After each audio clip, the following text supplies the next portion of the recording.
Assalamualaikum warahmatullahi wabarakatuh. Perkenalkan, nama saya Nazila Fatihatus Salihah dengan NIM 430302000022. Di sini saya ingin menyimpulkan materi tauhid dan iman. Pertama, tauhid merupakan bahasa Arab dari tauhidun yang artinya mengesahkan Allah dan berbentuk masdar dari wahada yang artinya satu atau esa. Seperti yang dijelaskan dalam Quran Surat Al-Ikhlas ayat 1-4 bahwa Allah itu esa. Ilmu tauhid membahas tentang pengesaan Allah SWT, sifat-sifat Allah, rukun iman, dan pemikiran-pemikiran memahami rukun iman.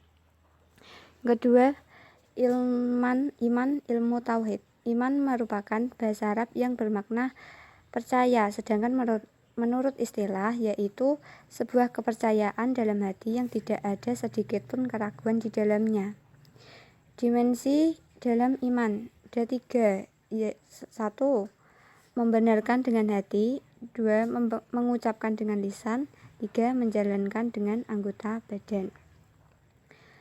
Ketika kita iman kepada Allah, sebisa mungkin perilaku kita juga mewujudkan iman kepada Allah. Sekian yang dapat saya simpulkan tentang materi tentang tauhid dan iman. Kurang lebihnya mohon maaf. Wassalamualaikum warahmatullahi wabarakatuh. Bismillahirrahmanirrahim. Assalamualaikum warahmatullahi wabarakatuh. Perkenalkan, nama saya Nazila Fatihatus Salihah, NIM 430300200022.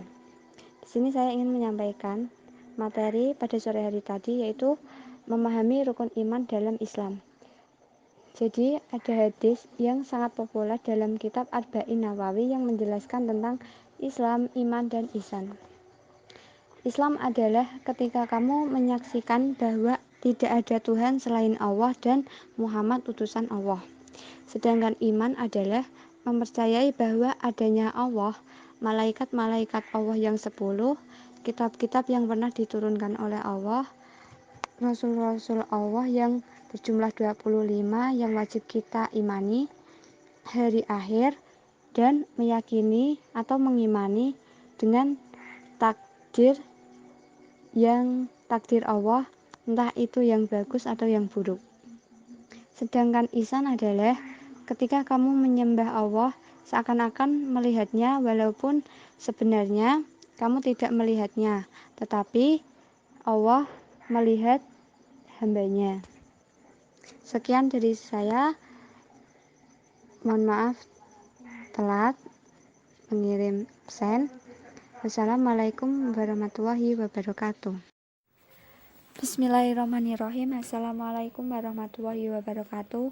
Nama saya Nazila Fatihatus Salihah, NIM 430300200022. Saya akan menyampaikan materi hari ini tentang ilmu kalam. Ilmu kalam adalah ilmu yang membahas tentang dialektika. Kalam artinya berbicara. Jadi ilmu kalam yaitu cara berdialektikanya para teolog atau orang yang ahli agama. Sejarah mulai munculnya ilmu kalam dimulai dari Nabi sebagai panutan segala masalah umat. Maksudnya, tidak ada permasalahan yang besar menjadi sebuah pertentangan dalam tubuh umat Islam pada saat Nabi Muhammad SAW masih hidup. Kemudian setelah Nabi Muhammad wafat, Nabi diteruskan oleh Khulafaur Rasyidin. Yang pertama dipimpin oleh Abu Bakar As-Siddiq dengan persetujuan kaum Muhajirin dan kaum Ansor.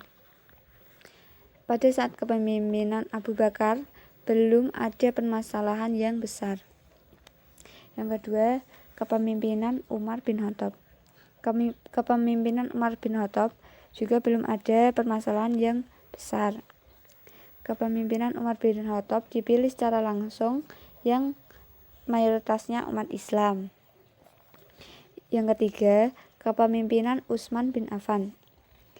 Utsman bin Affan wafatnya karena terbunuh pada saat adanya demonstrasi yang membuat beliau harus digantikan oleh Ali dengan tuntutan harus mencari pembunuh Utsman.